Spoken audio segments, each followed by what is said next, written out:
নমস্কার, সৌভাগ্য সমৃদ্ধি অনুষ্ঠানে আপনাদের সবাইকে অনেক অনেক স্বাগত জানাচ্ছি। এই অনুষ্ঠান সরাসরি সম্প্রচারিত দেখতে পাচ্ছেন এই মুহূর্তে।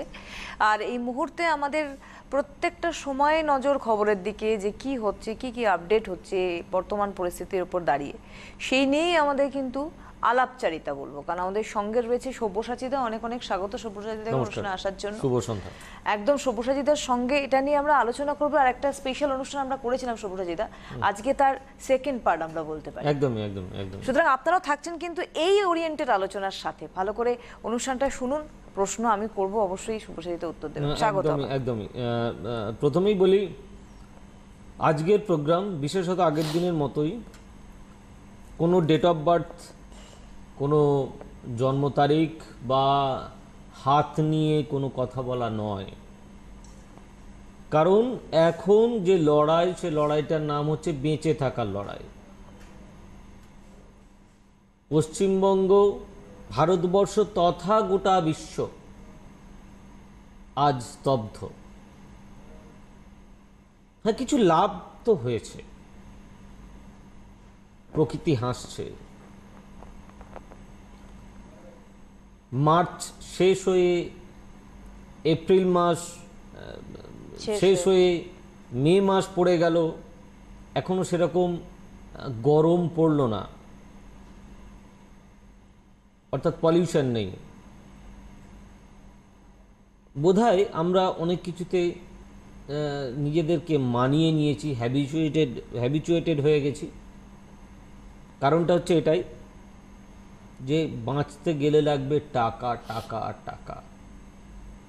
আমেরিকাতে কিছুদিন আগেও এই নিয়ে বেশ কিছু মানুষ আন্দোলন করেছেন। তারা বলছেন যে আমরা লকডাউন মানি না, আগে আমরা আমাদের শরীর আমরা বুঝে নেব। বিশ্বের সবথেকে শক্তিশালী দেশ, তারা এই ধরনের পন্থাতে যেতে রাজি যে আমাদের প্রাণ যায় যাক। গোটা বিশ্ব আজকে ভারতবর্ষকে দেখে শিখছে। আমরা অনেক বেশি সিভিলাইজড অন্যান্য দেশের থেকে, অন্তত এটার দাবি রাখাই যায় 100%। আর আমি আবারও বলছি, কোনো প্রেডিকশন করতে আমি আজকে আসিনি। বিশ্বাস করুন, কোনো প্রফেশনালিজম নিয়ে আজকে আমি এখানে নেই। কারণ আমার, আপনার, প্রত্যেকের আজকের দিনটা হচ্ছে বাঁচার লড়াই। আজকে সোকল্ড যারা খুব গরিব মানুষ, খুব ঠান্ডা মাথায় চিন্তা করবেন আপনারা। আর বলি, আমার যে হেল্পলাইন নাম্বারগুলো রয়েছে, এই হেল্পলাইন নাম্বারগুলো বুকিংয়ের জন্য, কিন্তু লকডাউন চলার জন্য এখন আমরা কোনো বুকিং নিচ্ছি না। সব্যসাচী ব্যানার্জির সমস্ত চেম্বার বন্ধ। যেসব ডেট দেখানো হচ্ছে, দিস ইজ অনলি এক্সপেক্টেড। আশা করি সামনের দিন থেকে দেখানো হবে না।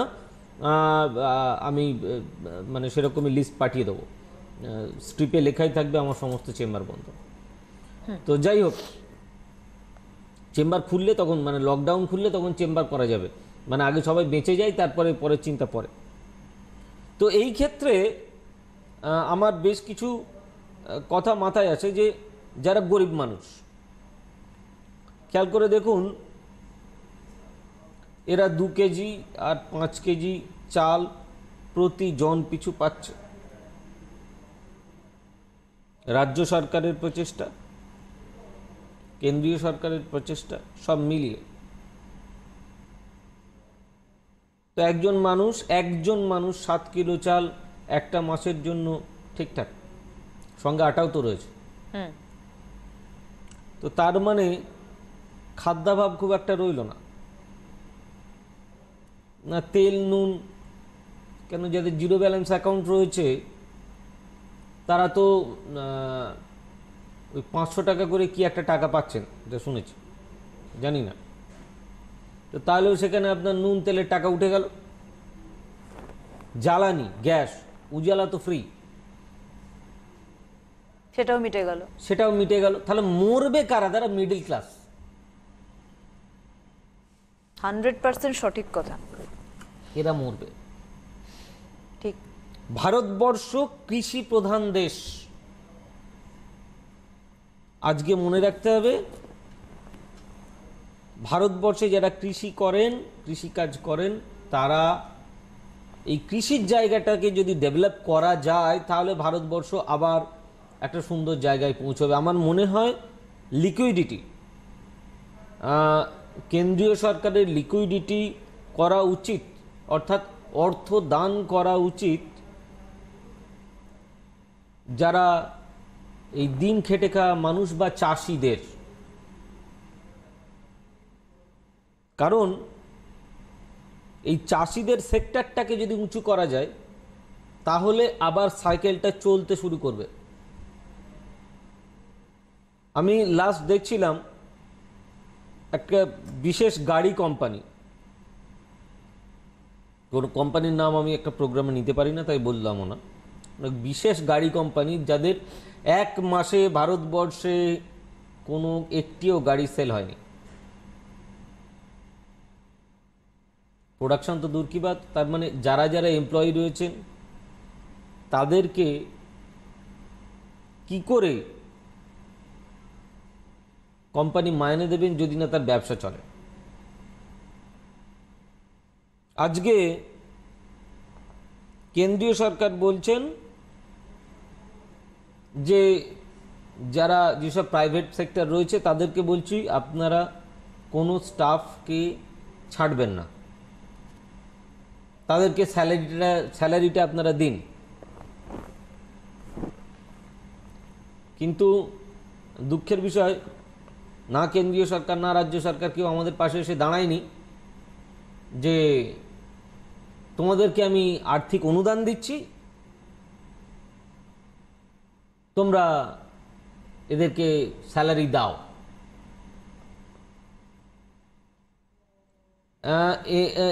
এমপি কোটায় 30% যারা টাকা পান তাদের 30% ডিডাক্ট হয়েছে। কিছু কিছু ডিপার্টমেন্ট তারা নিজেরা বলেছেন যে আমরা কিছু কম দেবো, সেন্ট্রাল গভর্নমেন্টের ডিএ অলরেডি স্থগিত হয়ে গেছে।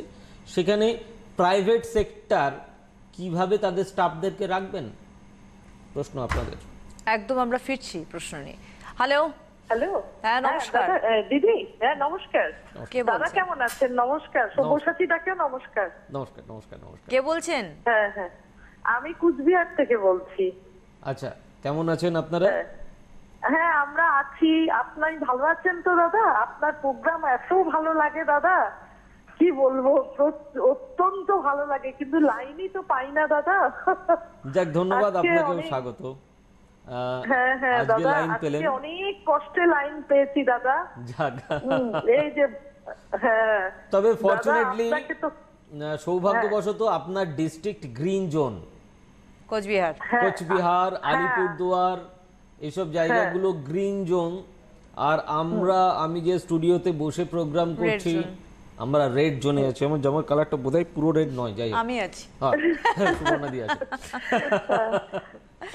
বলুন বলুন দাদা। বলুন। দাদা আপনাকে একটা রিকোয়েস্ট করছি, আমি আপনার ছেলের সম্পর্কে একটু জানবো দাদা। আচ্ছা, বলি আপনাকে, ঘটনা হচ্ছে এই প্রোগ্রামটা না ওই ধরনের প্রোগ্রাম ঠিক নয় অ্যাকচুয়ালি। এটা তো প্রথমেই বললাম হ্যাঁ আমরা। হ্যাঁ, আমরা মানে সত্যি কথা বলতে গেলে কি জানেন তো বন্টি, সেটা হচ্ছে আমরা তো আগে বাঁচবো, তারপরে তো আমাদের ভবিষ্যৎ। আমি সত্যি কথা বলতে গেলে আমি কেন বলছি আমার বুকিং নাম্বারগুলোকে ক্লোজ করে দিচ্ছি, নিচে লিখে দেবো স্ক্রিপ্টে যে সব্যসাচী আগামী ব্যানার্জির দিনে, সমস্ত চেম্বার বন্ধ অনির্দিষ্টকালের জন্য। কারণ একটাই, কারণ হচ্ছে যে আমাদের ভবিষ্যৎ কতদূর নিশ্চিত সেটা আমরা জানি না। এবং আমার যেটা মনে হয় ভারতবর্ষ আজকে 17ই মে পর্যন্ত সম্ভবত লকডাউন, আমি যা শুনেছি বা হ্যাঁ, বুঝেছি। ওটা এক্সটেন্ড করে 17ই মে হয়েছে। কিন্তু আমার মনে হয় এটা চলবে আপ টু সেপ্টেম্বর পর্যন্ত।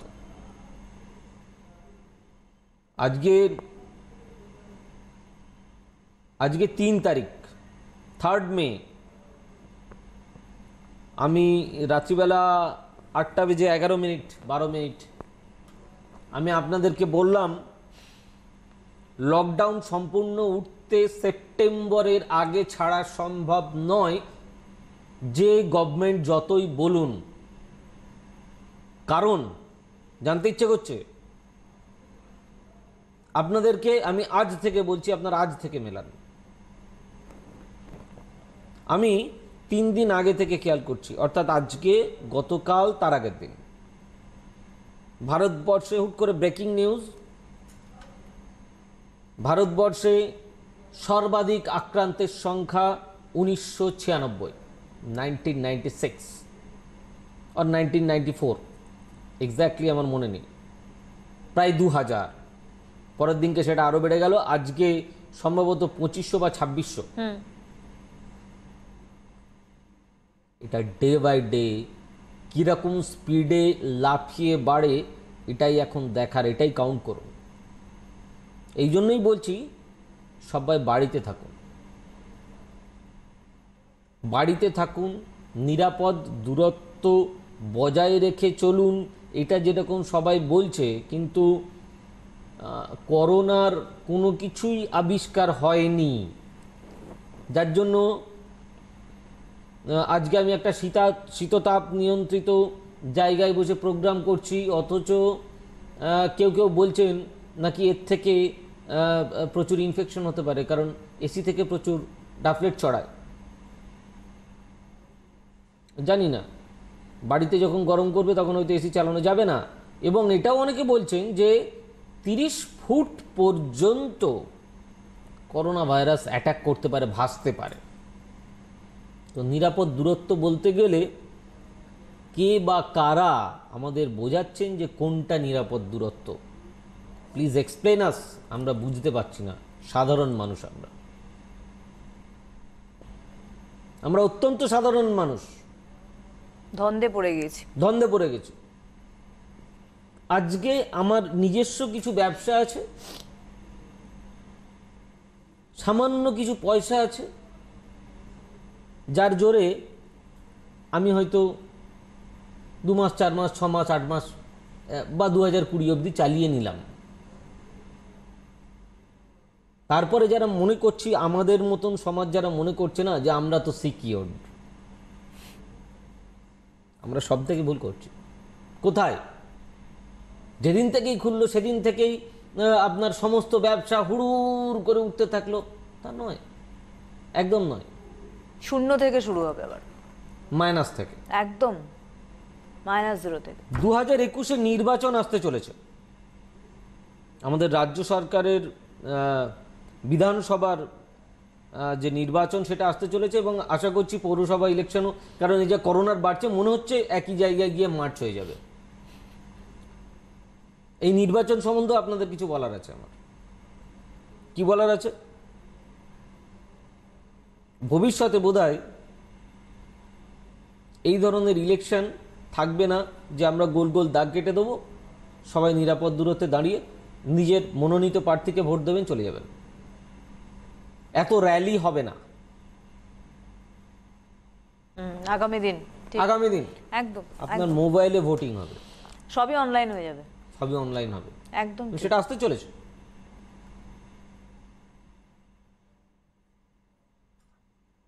আমি কিছুদিন আগে মানে একটা চ্যানেলের সাক্ষাৎকার দেখি মাঝে সাঝে, তো ডোনাল্ড ট্রাম্প এসেছিলেন গুজরাটে, উনি স্টেডিয়ামে প্রায় অনেক মানুষ, 2 লাখ 2.5 লাখ লোক সম্ভবত, দেখে অভিভূত হয়েছিলেন এবং বলেছিলেন আমার জীবনে আমি এত বড় র্যালি দেখিনি। এবং তারপরে উনি যখন আমেরিকাতে পৌঁছন, তারপরে যখন ওনার নির্বাচনী সভা হয়, কারণ আপনারাও জানেন যে সামনেই ইলেকশন, কিন্তু সেই ইলেকশনটাও পিছিয়ে যাচ্ছে ডিউ টু দিস রিজন কারণে। তো সেখানে 15-20 হাজারের জমায়েত, মানে অনেক জমায়েত। তো তখন উনি দেখে বললেন যে না, আমার এই জমায়েতটা দেখে আমি আর I am not excited like that, his version. তো আমাদের এই আবেগটা রাখলে আর হবে না যে আমরা একসঙ্গে জমায়েত হয়ে যাব, 2 লক্ষ লোক একসঙ্গে ইনফেক্টেড হয়ে যাবে। শুনতে খুব মানে ভয় করে। আপনি পৃথিবীতে সব থেকে বেশি কাকে ভালোবাসেন জানেন? একদম বুকে হাতে রেখে বলুন তো, আপনার নিজেকে। তারপরে ভালোবাসেন যদি আপনি বিবাহিত হন তাহলে আপনার সন্তানকে, আর যদি সন্তানের বাবা মা না হন এখনো আপনারা, তাহলে নিজের স্ত্রীকে ভালোবাসেন বা আপনি আমার স্বামীকে ভালোবাসেন। আর সন্তান হয়ে গেলে মায়াটা তখন তারপরে মানে অটোমেটিক্যালি কনভার্টেড হয়ে যায়। তার আগেরটা হচ্ছে বাবা মা। প্রত্যেকেই আমরা এই দুনিয়ার রঙ্গমঞ্চে একটা অভিনয় করতে এসেছি, এক একটা পার্ট আমরা চলে যাব। একটা কথা মনে রাখুন তো, মনে করুন না, আপনি খুব ঠান্ডা মাথায় চিন্তা করুন আর বলুন, চোখটা বন্ধ করুন, বুকে হাত রাখুন, হাত রেখে বলুন তো, আমার কি দুবেলা খাবার জুটবে না? দেখুন আপনার খাবার জুটে গেছে, ভগবান আপনাকে পাঠিয়েছেন, তো ওপরওয়ালা আপনাকে পাঠিয়েছেন। ডাল ভাত ঠিক জুটে যায়। যে রাস্তায় বেগার যে ভিক্ষা করেন তারও খাবার জুটে যায়। অর্থাৎ বাঁচার জন্য খাওয়া, সেই ক্রাইসিস যেরকম নেই, সেই ক্রাইসিসও আসতে চলেছে। এটা বলার কারণ আমার এটাই, কারণ আগামী দিন এটা আসতে চলেছে। আজকে আমরা যারা সামাজিক কিছু কাজ করি, আমিও কিছু সামাজিক কাজ করি, আপনারা জানেন যে মানুষের পাশে থাকতে চাই, কতদিন পারবো তাও জানি না। এই মানুষের পাশে থাকতে গিয়ে একদিন আমারই রসদ ফুরিয়ে যাবে, আমি বাজারে যাব। জিনিস আজকে প্রত্যেকটা শপিং মল, যেখানে সব এসেন্সিয়াল কমোডিটিস পাওয়া যায়, মশলা, স্পাইসেস অ্যান্ড রাইস, ডাল, আটা, ময়দা, লাইক দ্যাট, সব দোকানগুলো, র্যাকগুলো ফাঁকা, বড় বড় দোকানগুলোর আমি গিয়ে দেখছিলাম। এরপরে কি জানেন, তাহলে কি জিনিসের অভাব? না, ওয়াগান মাল এসে পড়ে আছে। আমি আপনাদেরকে বলছি, শুনুন, ওয়াগান মাল এসে পড়ে আছে, ট্রান্সপোর্টেশনের অভাবে আসতে পারছে না, এক নাম্বার।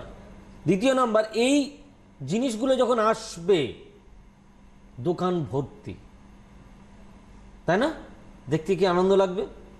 এখন আমরা কি করেছি, যার কাছে যত টাকা ছিল 3 মাস 4 মাস 6 মাসের চাল কিনে রেখে দিয়েছি, সবজি না, মশলাপাতি সমস্ত কিছু কিনে রেখে দিয়েছি। এরপরে টাকা থাকবে না, জিনিস থাকবে। ফ্যাক্ট। কি বাস্তব। আপনি বাজার থেকে আসবেন, আপনার চেনা পরিচিত এক ভদ্রলোক যাকে আপনি দীর্ঘদিন চেনেন, সজ্জন লোক, নিজের খিদের জ্বালায় আপনার ব্যাগটা ছিনিয়ে নিয়ে চলে যাবে। কিচ্ছু করার নেই, সেই বাস্তব হয়তো তাড়াতাড়ি আমরা সম্মুখীন হব।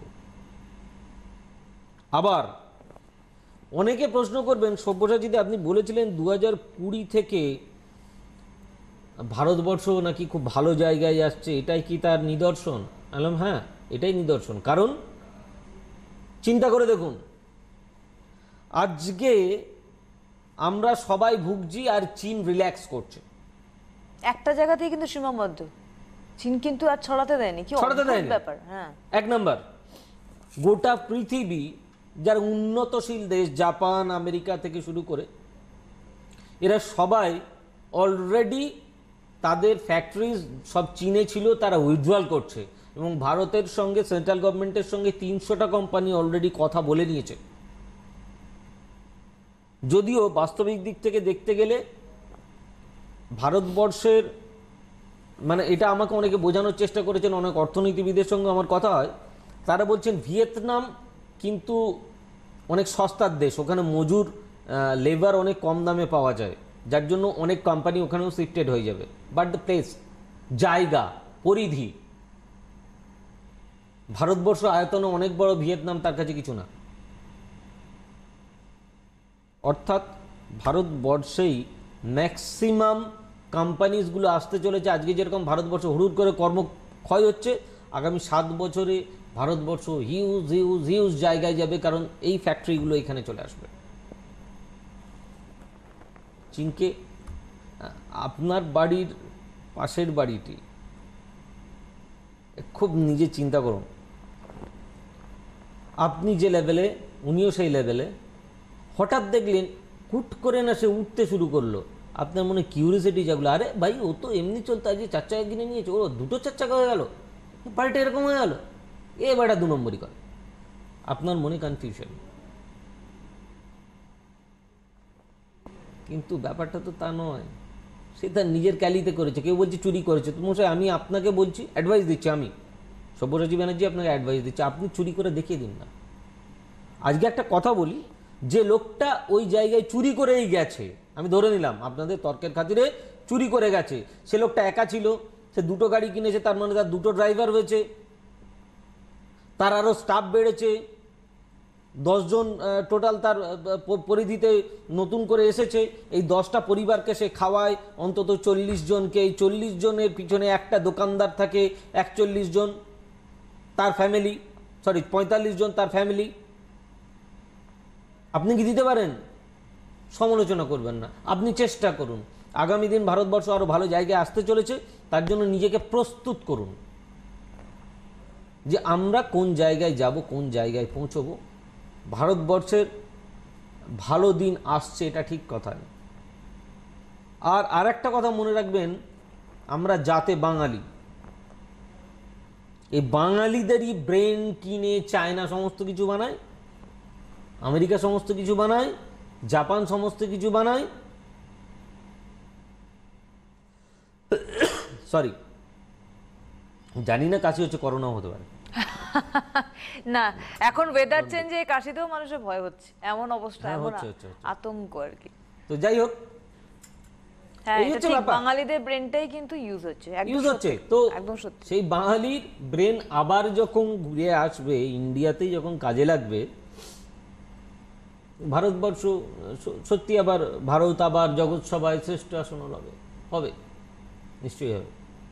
কতগুলো দিক খুব বাস্তব আজকে সব্যসাচীতে, যেগুলো একদম পয়েন্ট টু পয়েন্ট আপনি ধরেছেন। এক মধ্যবিত্ত সিচুয়েশন, আগামী দিনে আমাদের প্রত্যেককে কিন্তু ওই বাঁচার লড়াইয়ে, যেমন আমরা এখন বুঝছি, এখনো অনেকে সব্যসাচীতে বুঝছেন না, ওই যে আমার পরিধিতে আমি ঠিক আছি, তাহলে আমার বোধহয় আশেপাশে সব ঠিক শুনুন, আছে। পড়াশোনাটা একটু করতে হয়, একটু পড়াশোনা না করলে খুব মুশকিল। আজকে দেখতে হবে পৃথিবীকে কে লিড করতো, ইউরোপ, ব্রিটেন, তারপরে আমেরিকা। কেন আমেরিকা? কারণ যখন দ্বিতীয় বিশ্বযুদ্ধ হয় তখন আমেরিকা কিন্তু পার্টিসিপেট করেনি, তার হিউজ টাকা সে খরচা করে ফেলেনি, যেটা কিন্তু ইংল্যান্ড করেছিল। ইংল্যান্ড চলে এলো 2nd পজিশনে, আমেরিকা চলে এলো 1st পজিশনে। সেরকম ইন্ডিয়াও একটা পজিশনে আসবে। এগুলো শুনুন, আজকে অন্ধকার তো কালকে আলো হতে বাধ্য,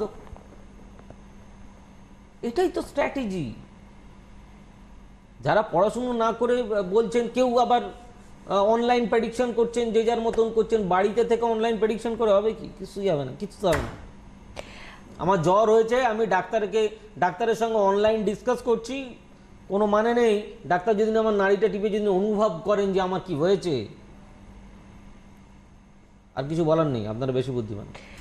অবশ্যই একটা অন্যরকম অনুষ্ঠান, কারণ আমরা এই স্পেশাল অনুষ্ঠানটা সব্যসাচীদের সঙ্গে বলতে আজকে একটু বললাম যে সেকেন্ড পার্ট বলতে পারি, কিন্তু শুধু পার্ট নয়, এটা বোঝার পার্ট, জানার পার্ট, আগামী দিনে তৈরি হওয়ার পার্ট মানসিকভাবে।